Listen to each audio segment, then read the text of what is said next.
Amém. Grandioso é o nosso Deus. Louvado seja o nome do Senhor. A graça e a paz de Jesus, onde você estiver e quando você estiver. Estamos juntos, mais uma vez, virtualmente juntos, mas estamos juntos. Eu vim dizendo para mim no caminho, hoje não vou chorar. Domingo passado eu me emocionei um pouquinho mais. E durante a semana, Baruque, o pessoal me mandava mensagem dizendo: pastor, você precisa se cuidar, precisa de um remédio, O pessoal estava preocupado. E isso é um gesto de amor e de carinho, eu agradeço o cuidado de todos, mas não dá para não chorar estando aqui. E eu já sei que eu só vou parar de chorar quando esse lugar estiver cheio novamente, quando nós estivermos juntos aqui, quando nós estivermos juntos de novo, quando a IBAB estiver presencialmente junta, celebrando a Deus aqui. Eu me alegro de estarmos aqui, estamos num ambiente seguro, pouquinha gente, Baruque, Leandro, Rogério, Dani, o Marcão, Douglinhas, e ali os pastores, cada um sentado num canto. Mas nós estaremos juntos novamente aqui. Estaremos presencialmente juntos. Foi muito estranho, Baruque, na hora que você falou, vamos cantar juntos. E aí, não... mas esse dia vai chegar. Deus está conosco, Deus está aqui, Deus está conosco. E aí na sua casa, onde você está, com a sua família, aí onde você está, a boa mão do Senhor, a forte mão do Senhor que acabamos de cantar e celebrar, certamente guarda os seus dias e abençoa você. Eu queria, nesse momento, nesse tempo de consagração e de intercessão, lembrar a você o que a palavra de Deus nos diz e que foi o texto da palavra de Deus que veio ao meu coração para ser o chão onde nós vamos nos sustentar nesse tempo de distanciamento social, de quarentena e de esvaziamento das ruas. Eu me refiro à carta de Paulo aos Coríntios, no capítulo 8 da segunda carta, começando no versículo 13, quando ele diz: o nosso desejo não é que outros sejam aliviados enquanto vocês são sobrecarregados, mas que haja igualdade. No presente momento, a fartura de vocês suprirá a necessidade deles, para que, por sua vez, a fartura deles supra a necessidade de vocês. Então haverá igualdade, como está escrito: quem tinha recolhido muito, não teve sobrando, quem tinha recolhido pouco, não teve faltando. Esta expressão da palavra de Deus é muito importante para nós. Eu disse domingo passado e repito, é tempo de generosidade, é tempo de contribuição e contribuição significativa. Contribua. Faça desse momento de contribuição agora com a IBAB e contribua. Domingo passado eu falei, se você pode, dobre a sua contribuição para a sua igreja. E ontem recebi a mensagem de um amigo muito querido que mora nos Estados Unidos. E ele disse: Ed, eu ouvi a sua palavra e eu dobrei a minha contribuição para a minha igreja. Obrigado por esse desafio.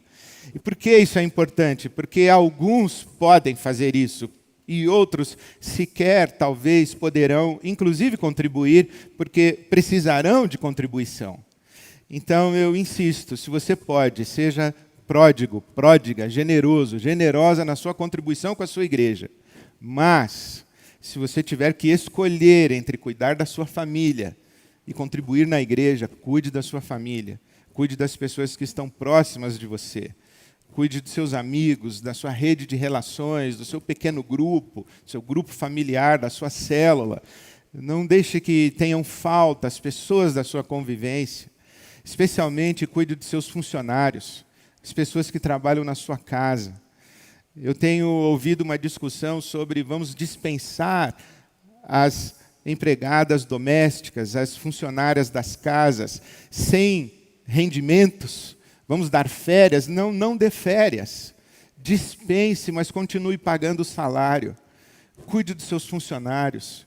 Se você, por exemplo, é credor de aluguéis, você tem casas que você alugou, tem imóveis que você alugou, verifique a condição de pagamento das pessoas que alugam de você. Veja se elas podem pagar. Veja se elas não estão, por exemplo, entre aquelas pessoas que perderam a sua fonte de renda momentaneamente.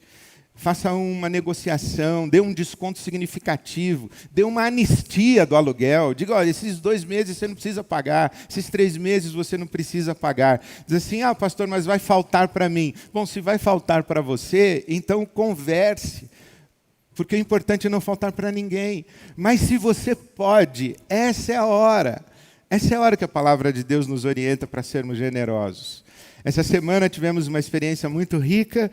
Nós, através de uma parceria com a Visão Mundial, distribuímos para as organizações que são parceiras da Rede Bab Solidária, distribuímos mais de 1.000 cestas básicas, distribuímos a caixa de ternura para as crianças, cuidando das crianças que estão em casa. Esse projeto da Visão Mundial extraordinário, caixa de ternura, com uma Bíblia, com brinquedos, com material lúdico para as crianças estarem dentro de suas casas. Estamos tentando cuidar das famílias. O IBAB Criança ha produzido os vídeos com as histórias, com as brincadeiras, com os brinquedos, com a arte. Nós estamos cuidando, estamos querendo nos cuidar uns aos outros. Então vamos fazer esse cuidado integral. Vamos cuidar das nossas emoções, vamos lavar a louça, né, Baruch? Vamos cuidar da casa, vamos cuidar uns dos outros e vamos nos ajudar, inclusive, financeiramente. Então, nesse tempo agora, dedique aí alguns instantes à intercessão e, se você puder, e se assim está no seu coração, faça a sua oferta e a sua contribuição.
Obrigado, Senhor.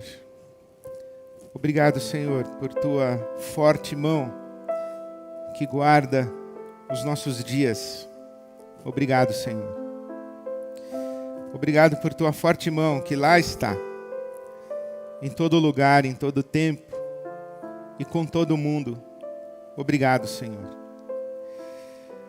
Obrigado pelo nosso encontro. Obrigado por estarmos juntos neste lugar chamado oração. Obrigado por estarmos juntos neste lugar chamado adoração. Também unimos as nossas vozes, as vozes dos anjos. E dizemos: Santo, Santo, Santo é o Senhor.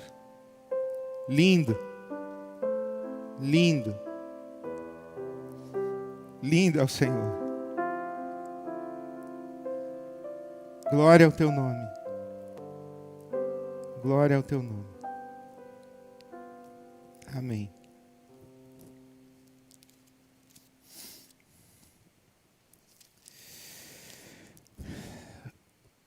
Hoje eu quero contar a história de José do Egito para você. e falar sobre o paradoxo da pandemia. O paradoxo da pandemia. A história de José começa no capítulo 37 do livro do Gênesis. José é filho de Jacó, que é filho de Isaac, que é filho de Abraão. Portanto, José é bisneto de Abraão. José é a descendência dos patriarcas de Israel. Abraão, Isaac, Jacó, José.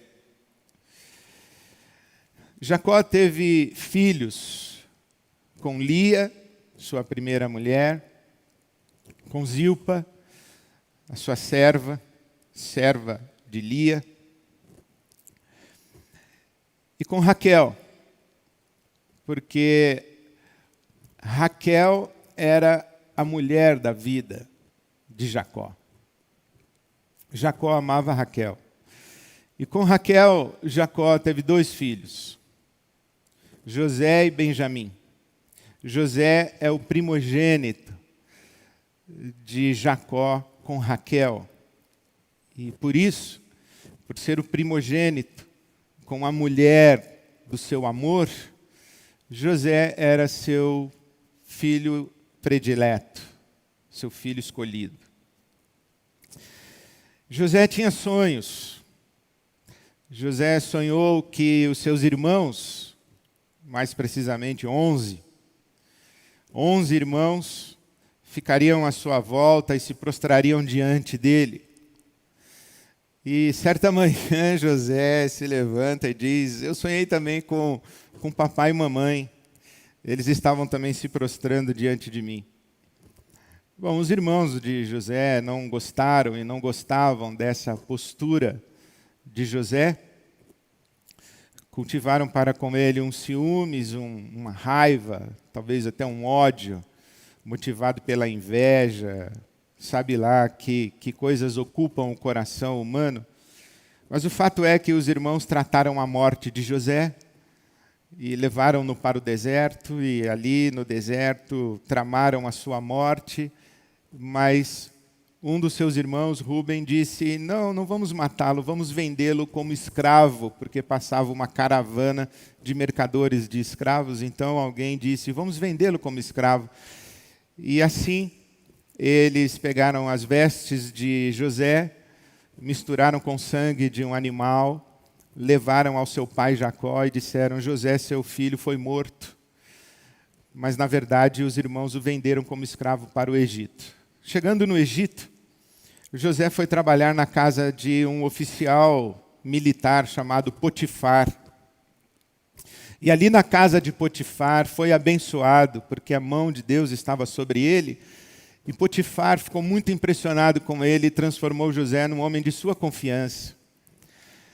É ali na casa de Potifar que José sofre o assédio da esposa desse militar. E José responde dizendo: eu não posso fazer isso, eu não posso pecar contra Deus, eu não posso pecar contra o seu marido, e você não é minha mulher, você é mulher de Potifar. Aquela mulher não se satisfaz com a resposta, então ela acusa José de assédio, e por causa desta acusação falsa, José vai parar na prisão. Mas ali na prisão, a mão do Senhor estava com José. E ele, que tinha o estranho hábito de sonhar e interpretar sonhos, recebe da parte de Deus revelação, e ele interpreta sonhos das pessoas ali na prisão, do copeiro, do padeiro. E o chefe da prisão faz de José uma pessoa de sua confiança. E José ganha uma certa notoriedade e fama, até que esta fama de José chega aos ouvidos de Faraó, porque Faraó havia sonhado o famoso sonho das 7 vacas gordas e das 7 vacas magras. E ninguém no Egito foi capaz de interpretar o sonho do Faraó. Até que alguém se lembrou que na prisão existia um jovem que interpretava sonhos, e José é chamado à presença de Faraó e interpreta os sonhos dizendo que haveria um tempo de fartura e prosperidade, seguido de um tempo de fome e necessidade. E que o Egito deveria aproveitar o tempo de fartura para armazenar condições, mantimentos, alimentos e fazer provisão para o tempo da escassez. Assim foi feito. E José cai nas graças de Faraó, porque a mão do Senhor era sobre José. E Faraó faz de José o principal homem do Egito. Coloca no dedo de José o seu anel. E José muda o nome. José tem o nome mudado para Zafenate Paneia. Agora José é um perfeito egípcio. Ele tem filhos com a filha de Faraó e a filha de um feiticeiro, de um mago do Egito. Mas acontece que o tempo da escassez chega. E quando o tempo da escassez chega, os irmãos de José vão ao Egito em busca de provisão, porque ali no Egito houve planejamento e agora eles estavam com condições de suprir e comercializar com toda a terra de então. Quando chegam ao Egito, José os identifica e manda que sejam trazidos à sua presença. Ali, diante dos seus irmãos, o irmão traído, o irmão sobre quem se conspirou morte, José, diante dos seus irmãos, ele chora. Enquanto está em audiência com os irmãos, ele precisa sair e se retirar para chorar. E ele chora tão alto que, pelos corredores do palácio, se ouve o seu clamor. Mas ele volta e se identifica aos irmãos, que não o reconheceram, porque ele estava com trajes egípcios, com maquiagem egípcia, com uma feição egípcia. Ele era um perfeito egípcio. Mas José se desmonta, se desmancha e se revela a eles: eu sou José, seu irmão. E os irmãos temem muito. Mas José manda que busquem seus pais e eles vêm para o Egito. E assim José se reconcilia com os irmãos, perdoa seus irmãos e oferece aos seus irmãos condição de vida ali no Egito. Até que morre Jacó, o pai. E quando Jacó morreu, os irmãos de José, eles ficam com mais medo ainda e dizem uns aos outros: agora que o papai morreu, José vai se vingar de nós. José não se vingou de nós porque papai estava vivo. Mas agora que o papai morreu, ele vai nos matar, ele não vai deixar barato o que fizemos com ele, a traição que cometemos contra ele. E é então que chegamos ao capítulo 50 do livro do Gênesis, quando José se dirige aos seus irmãos e diz as seguintes palavras: não tenham medo. Estaria eu no lugar de Deus? Não tenham medo. Estaria eu no lugar de Deus? Vocês planejaram mal contra mim, mas Deus o tornou em bem, para que hoje fosse preservada a vida de muitos. Por isso, não tenham medo. Eu sustentarei vocês e seus filhos. E assim os tranquilizou e lhes falou amavelmente, amorosamente. Já no capítulo 45 do Gênesis, naquela primeira vez em que José se encontra com seus irmãos, e os irmãos estão amedrontados, José diz aos irmãos: não tenham medo, porque Deus me trouxe para o Egito. Deus me trouxe para o Egito para me colocar aqui e para me usar no tempo da escassez e para dar sustentação à descendência de Abraão, isso que nós chamamos o povo de Israel. Essa é a consciência de José. E aqui está o paradoxo da nossa experiência de fé. O paradoxo é que é verdade que os irmãos de José o traíram e o enviaram como escravo e o venderam como escravo para o Egito. É verdade. E quanto é verdadeiro isso? É 100% verdadeiro. Quantos são responsáveis os irmãos de José pelo seu infortúnio no Egito? 100% responsáveis. Eles decidiram, eles fizeram. Eles são moralmente responsáveis pelo que fizeram.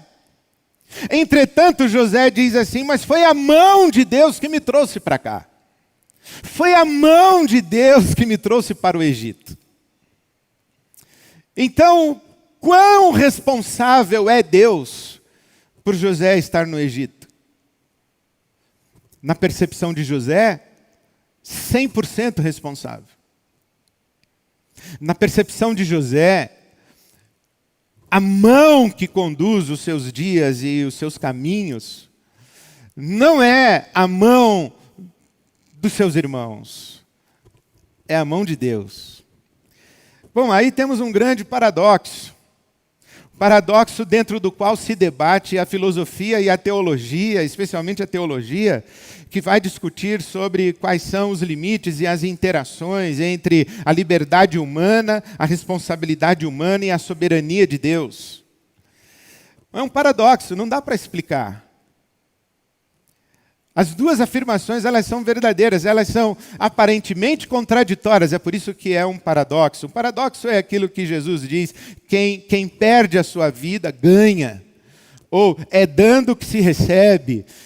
São afirmações aparentemente contraditórias, antagônicas, mas que se complementam numa verdade que é supra-racionalidade cartesiana, linear. É de uma outra ordem, é da ordem da complexidade. O paradoxo é da ordem da complexidade. Por isso é que, por exemplo, quando Pedro está pregando no dia do Pentecostes, o Pedro diz assim: vocês, homens cruéis, mataram, assassinaram um homem justo. Vocês.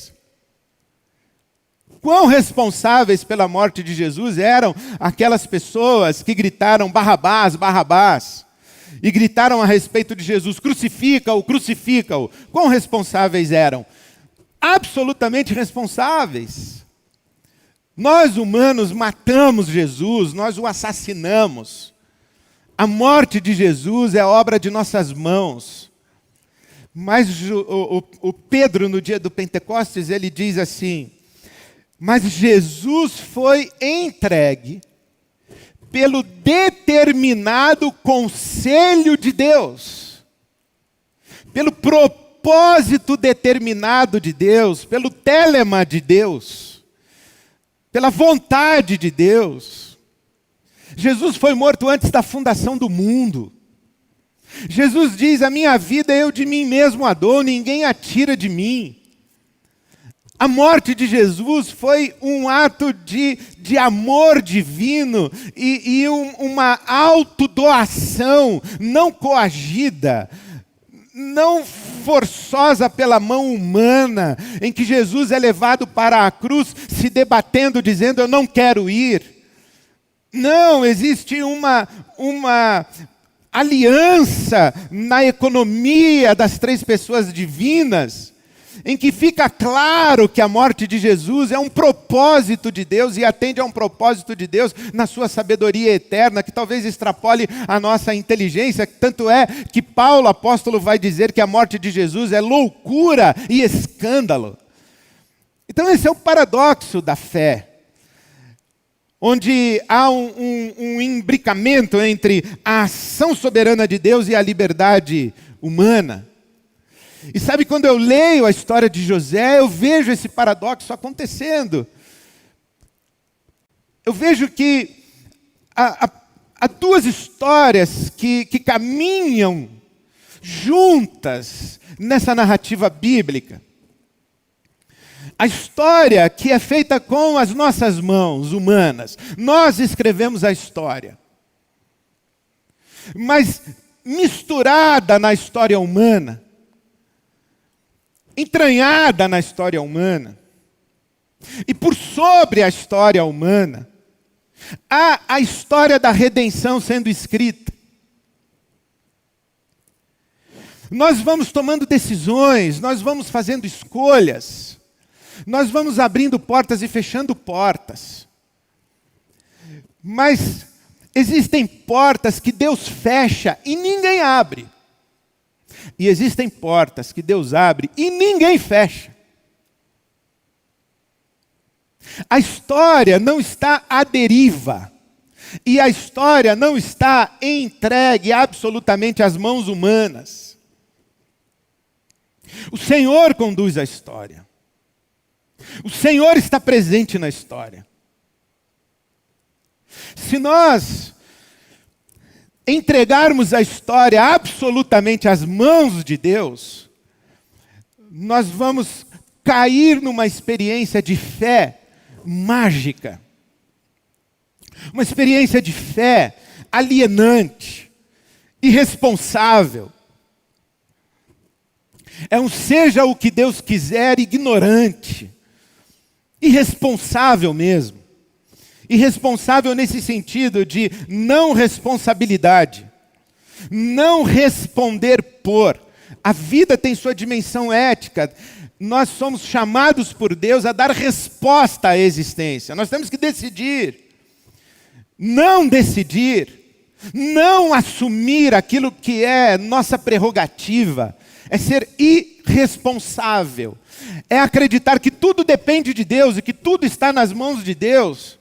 Esta maneira de compreender a fé, de entregar as coisas absolutamente e exclusivamente às mãos de Deus, esta maneira de compreender a fé é mágica, é alienante. É esta fé que é ópio, que mantém as pessoas na inatividade, na paralisia, na estagnação, no desleixo, dizendo, vai acontecer o que Deus quiser que aconteça. Vai acontecer o que Deus decidir que deve acontecer. Não é assim. Se entregamos tudo nas mãos de Deus, nós abrimos mão de sermos atores da história e de darmos resposta digna para a vida que Deus nos deu. Por outro lado, se pegamos nas mãos a prerrogativa exclusiva de dar rumos à história, nós caímos no humanismo. Deus fica do lado de fora da equação. E nós, seres humanos, não temos condição de levar a história a lugar nenhum, senão aos lugares aos quais a temos levado. Aos lugares da tragédia, aos lugares trágicos. Nós, seres humanos, não bancamos a existência e não bancamos o andar da existência humana. Não temos condição de levar o universo à sua plenitude, de levar a história à sua plenitude. Deixar Deus do lado de fora também não é a resposta da fé. A fé não é arrogante, não é prepotente. A fé é apenas em si mesmo, é orgulho, é vaidade. Ou no máximo um deísmo. Aquela velha noção dos filósofos, que Deus teria criado o universo, como um relojoeiro faz um relógio, dá corda no relógio, deixa o relógio agora funcionando e vai-se embora. Há muita gente que pensa em Deus como os deístas. Reconhecem Deus como Criador, mas não conseguem perceber que Deus está profundamente comprometido na história e está agindo na vida humana e nas histórias e nas vidas daqueles que invocam o seu nome e que se rendem à sua intervenção, à sua interpelação, às suas ações soberanas e poderosas e amorosas. Por isso é o paradoxo da narrativa bíblica. Há a minha história. Há o mal que a minha história fez contra mim, que a vida, que o diabo, que os homens, que eu mesmo fiz contra mim, sim. Mas por sobre a minha história está a forte mão do Senhor. O Deus que faz com que o mal seja revertido em bem. E José diz, vocês intentaram mal contra mim, mas Deus transformou isso em bem. Quando ele diz, vocês intentaram mal contra mim, fizeram mal contra mim, ele diz, responsabilidade humana. Mas quando ele diz, Deus transformou em bem, soberania divina, amorosa participação de Deus, intervenção de Deus na nossa história. Olha, eu tento viver dessa maneira. Absolutamente responsável pelas minhas escolhas, pelas minhas decisões. Tento estudar, me informar, conversar com gente inteligente, gente sábia, gente esclarecida, gente vivida. Essa semana de decisões, eu liguei para várias pessoas para ouvir a sua opinião, sua percepção da realidade. Me aconselhar, a palavra de Deus diz que na multidão de conselheiros há sabedoria. Então eu me assumo absolutamente responsável pelos meus dias. Mas eu sei que a boa mão de Deus está sobre mim. Eu aprendi que Deus não abençoa decisões, Ele abençoa intenções. Deus olha para mim e diz assim: Ed, você não tem todas as informações que você precisa. Ed, você não tem a capacidade de avaliar essas informações da maneira adequada, a sua capacidade de interpretação é equivocada. Existem passionalidades aí misturadas na sua maneira de ver o mundo, as suas lentes estão embaçadas. Você lê as mesmas coisas que os outros leem e chega a conclusões completamente diferentes. Você é meio confuso, meu filho, mas eu vejo o seu coração. E a palavra de Deus me diz que os olhos do Senhor passam por toda a terra para Ele se mostrar forte àqueles cujos corações são inteiramente dele. E eu coloco meu coração diante de Deus, dizendo: Senhor, eu vou tomar decisões, mas seja feita a tua vontade. Senhor, eu vou fazer as minhas escolhas. Eu sou responsável, mas seja feita a tua vontade. Por isso eu digo, esse vírus aí veio de onde, hein? Responsabilidade 100% humana.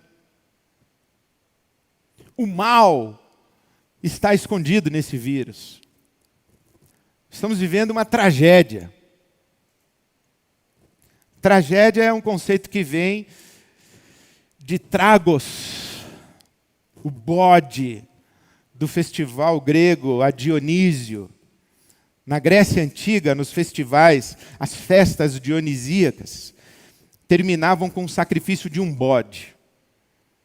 O Tragos, o bode. O bode ia morrer no fim da festa. E o conceito de tragédia da cultura grega, do teatro grego, é esse. É que o ser humano, no fundo, é um bode que vai morrer no fim da festa. Então, por trás da palavra tragédia e do conceito de tragédia, está a realidade da morte. Aquilo que traz morte é trágico, é tragédia. Esse vírus, ele é um vírus que está matando. Morte. Isso é mal. Existe um mal solto por aí. Aqueles que não tomam providências contundentes de resistência a esse mal que mata. Quem é displicente, negligente, com o mal que mata, é cúmplice do mal que mata. Não podemos ser negligentes, irresponsáveis com o que mata, com o que gera morte. Não podemos.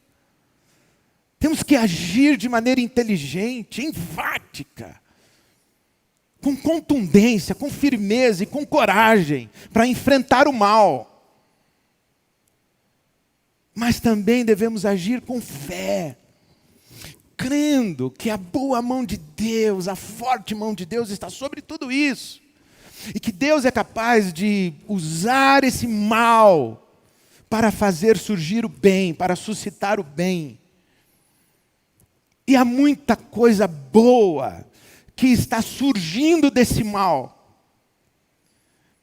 Há uma resposta de gente digna, que está enfrentando esse vírus, esse mal, esse tempo de quarentena, essa situação trágica que estamos vivendo, mas respondendo com uma dignidade, com fé e com consciência diante de Deus, e com dependência de Deus, com temor de Deus, mas com honradez e com sabedoria, e com trabalho diligente, fazendo surgir coisas maravilhosas e lindas. Há coisas boas que estão nascendo. Na verdade, já nasceram. Um mundo novo já nasceu. O novo já apareceu. Aquele mundo de 15, 20 dias atrás não existe mais. As relações como estavam estabelecidas há 15, 20 dias atrás, elas foram completamente ressignificadas. A nossa compreensão foi iluminada pela tragédia. E esperemos que tenhamos a sabedoria e a humildade para aprendermos as lições do bem suscitado desse mal. Eu encorajo você, dando a você 3 palavras para vivermos o paradoxo da pandemia. Primeira palavra: discernimento. Que os seus olhos sejam abertos para você enxergar o caminho do mal. Porque você tem que enxergar o caminho do mal para resistir a ele, para dar respostas a ele. Enxergar os agentes do mal, as vozes do mal, as palavras do mal, os conselhos do mal. Enxergue isso daí, porque você tem que tomar decisões. Então, discernimento. Que seus olhos sejam abertos para você enxergar o caminho do bem. O caminho de Deus, por onde Deus está passando. O que é que Deus está fazendo. Isso que José enxerga. Ele está sendo vendido como escravo para o Egito, mas ele diz: a mão de Deus é comigo. Ele está na casa de Potifar e ele diz: a mão de Deus é comigo. Ele é acusado injustamente de assédio e vai parar na prisão. E lá na prisão ele diz: a mão de Deus é comigo. Ele se torna o maioral no Egito e ele diz: a mão de Deus é comigo, eu estou aqui para servir a Deus. Ele se encontra com seus irmãos e ele diz: a mão de Deus é comigo. Ele sepulta o seu pai e ele diz: a mão de Deus é comigo. Em todo o tempo, a mão de Deus é comigo. Olha, que você enxergue a mão de Deus na sua vida. O que é que Deus está fazendo? Quem são as pessoas que Ele está usando? Quais são as sabedorias de Deus manifestas nesse caminho e nesses dias maus? Quais são os movimentos de generosidade, de bondade, de graça, de amor? Que você enxergue isso daí. Que você tenha olhos para ver. Que você não seja displicente. Que você não fique com a sua consciência chapada nas notícias do jornal, nas informações dos telejornais. Ali tem muita informação e é história, mas aqui tem informação de vida. Deus fala aqui, Deus está agindo no mundo, então que você enxergue nos fatos da nossa história, que você enxergue a história da redenção, as mudanças que estão acontecendo na igreja, as interpelações do Espírito Santo à nossa fé, que você enxergue, que você ouça. Discernimento, meu irmão, minha irmã. Coloque o seu joelho no chão. Peça a Deus: Senhor, abra os meus olhos. Sabe que o acampamento de Jacó, quando ele vai para o vale lutar com o anjo, sabe como chama aquele acampamento? Maanaim, que significa 2 acampamentos. O acampamento de Jacó e o acampamento dos anjos. Então que você enxergue, meu irmão, minha irmã, o acampamento dos homens, mas o acampamento dos anjos. Que você enxergue o caminho mau, mas que você enxergue as movimentações nas regiões espirituais, nas regiões celestiais, onde a nossa vida está escondida com Cristo em Deus. Que você enxergue aquilo que Deus está fazendo e o caminho da redenção nessa nossa história. Segunda palavra que eu quero oferecer para você é disponibilidade. Discernimento, e disponibilidade. Quando você enxergar o caminho do mal e o caminho do bem, diga para Deus: Senhor, eis-me aqui, envia-me a mim. O Senhor quer agir no mundo, então usa a minha vida. O Senhor está escrevendo a história da redenção nesses dias maus, então usa a minha vida está disponível para o Senhor. A minha vida está entregue nas tuas mãos, usa-me. Escreve a história através das minhas mãos. Leia o Salmo 77 na sua Bíblia. Lá tem um texto no versículo 20 que diz que Deus libertou Israel do Egito pelas mãos de Moisés. Quem libertou Israel do Egito? Moisés? Não, Deus libertou Israel do Egito pelas mãos de Moisés. Quem guiou o povo de Israel pelo deserto? Deus, pelas mãos de Moisés. Então diga assim: Senhor, aqui estão minhas mãos. Usa as minhas mãos. Disponha-se para Deus. Deus não vai guiar as pessoas sem as suas mãos. Porque esse é o paradoxo da história da redenção. Deus usa a mim e a você. Deus nos usa. Então, seja disponível. Sirva. Doe. Abençoe. Seja útil. Construa. Crie. Trabalhe. Seja trabalhador, trabalhadora. Quarentena não é férias. Quarentena não é férias. Você não está em casa para descansar, para curtir. Nós estamos em casa, recolhidos responsavelmente. Mas nós podemos criar, trabalhar, gerar beleza. Eu ontem recebi um vídeo feito por um pessoal da IBAB. IBAB Junta. Hashtag IBAB Junta. E eu quero agradecer ao Leonardo, quero agradecer a todos os que participaram desse vídeo, porque quando eu abri e comecei a ver aquele vídeo, as lágrimas vieram ao meu coração e eu chorei muito. Eu estava precisando chorar mais. Eu chorei muito. E agradeci muito a Deus que lá em casa alguém pensou em agradecer aos pastores, aos voluntários, aos funcionários da IBAB e fez um vídeo dizendo: a IBAB Junta, a IBAB é real. E me abençoou demais. Muito.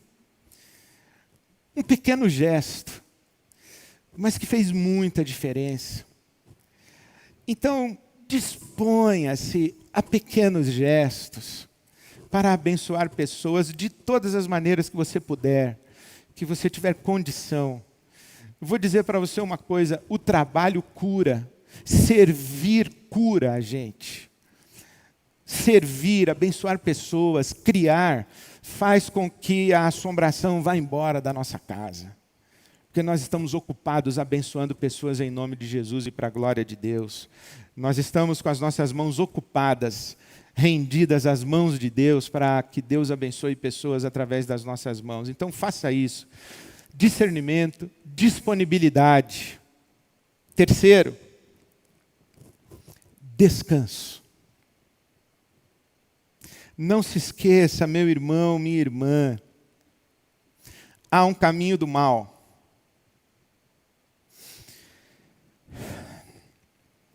Mas a boa mão de Deus, a forte mão de Deus, guarda os nossos dias. A minha vida está nas mãos do Senhor. A sua vida está nas mãos do Senhor. Se você me conhece bem e me ouve, você sabe que eu não sou determinista. Eu não acredito em destino.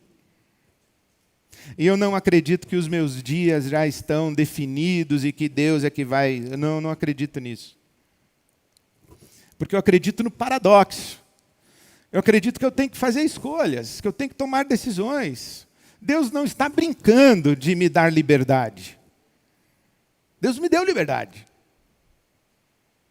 Mas eu acredito que Deus interfere na minha vida. Que Deus de vez em quando frustra os meus desejos. Que Deus me visita. Que Deus me livra. Eu acredito nisso, que a vida vai seguindo. E de vez em quando Deus põe a mão e diz, aqui não. Diferente de acreditar que tudo que acontece na minha vida foi Deus que fez acontecer, não acredito nisso. Mas em nome de Jesus eu lhe digo, eu também não acredito que Deus não pôs a mão e que Deus não tem nada a ver com as coisas que aconteceram na minha vida. Ah, tem. Tem. A palavra de Deus diz que eu sou de Jesus e que Ele conhece o meu nome. A palavra de Deus diz que eu estou na mão de Jesus. Sabe que Jesus diz? As minhas ovelhas, eu dou-lhes a vida eterna. E ninguém as arrebatará da minha mão. João capítulo 10, leia na sua casa. Versículo 27 em diante. Jesus diz assim, olha, as minhas ovelhas, eu dou a elas a vida eterna e ninguém as arrebatará da minha mão. Então eu estou na mão de Jesus. E aí Jesus diz assim, e ninguém as arrebatará da mão do meu Pai. O que Jesus está dizendo é, você Ed, eu sei o seu nome, você é minha ovelha, você está na minha mão e na mão do meu Pai. Agora você imagina, meu querido, minha querida, a mão de Jesus segurando você e a mão do Pai segurando em cima e o Espírito Santo. Aí, olhe, descanse, confie em Deus, viva esse paradoxo. Viva o paradoxo das suas responsabilidades, mas descanse na boa, na forte mão de Deus. O Senhor é contigo. Que a mão do Senhor esteja sobre você e você perceba. Que a mão do Senhor esteja sobre você e você se disponibilize. Que a mão do Senhor esteja sobre você e você descanse na boa, na forte mão de Deus. Você sabe que eu não sou determinista, mas tem um hino que eu acho muito lindo que diz assim, as tuas mãos dirigem meu destino, acasos para mim não haverá. O eterno Pai guia o meu caminho. Bom, se eu acreditar que só as mãos de Deus dirigem o meu destino, eu caio na fé mágica que eu critiquei. Mas se eu não acreditar que as mãos de Deus estão sobre a minha vida, que diferença faz um Deus que não interfere nos nossos dias?